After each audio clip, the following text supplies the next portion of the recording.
ఎప్పుడు కూడా ఒకవేళ ఇతనికి ఎంత గయ్యాళదైనా ఏదైనా సరే ఎప్పుడు కూడా భార్యని కొట్టకూడదండి. ఏమండి, భార్యని తన కొన్ని కోరికలు ఉంటాయండి, మనకు తెలియవు. వాళ్ళ పైకి అన్నారు కొంచెం.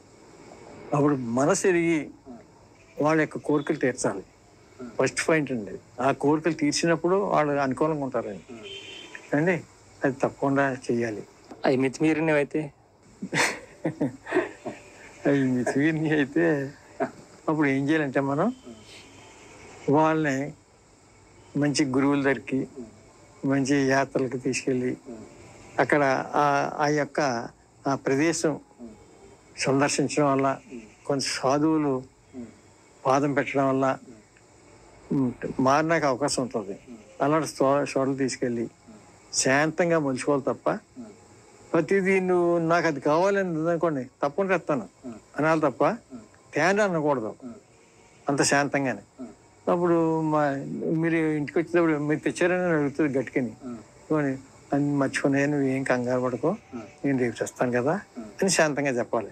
అలా శాంతంగా ఈ దువ్వి బుజ్జగించి నెమ్మదిగా మనకి దారిలో తీసుకోవాలండి. అది ఎక్కడ వస్తుందండి?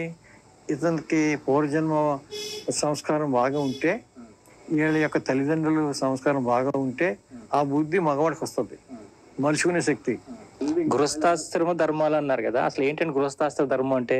గృహస్థాశ్రమంలో మొట్టమొదటి పాటించవలసింది ఏదైనా మనం శుచిగా స్నానం చేసి ఉదయం లేవగానే స్త్రీ కానీ పురుషుడు కానీ, వ్యవసాయదారులు అయితే కొంచెం లేట్ అయినా పర్లేదు మగవాళ్ళకి, స్నానం చేసిన వెంటనే శుభ్రంగా వెళ్ళి ఆ దేవుడి దగ్గరికి వెళ్ళి అగరు తొలగించి మనం పూజ చేసుకోవాలి. అలాగే భార్య లేచింది అనుకోండి, మొహం కడుక్కుని వెంటనే స్నానం చేసి లక్ష్మీదేవిలా తయారయ్యి మంచి మనసుతోటి మనకు వండి పెట్టాలి.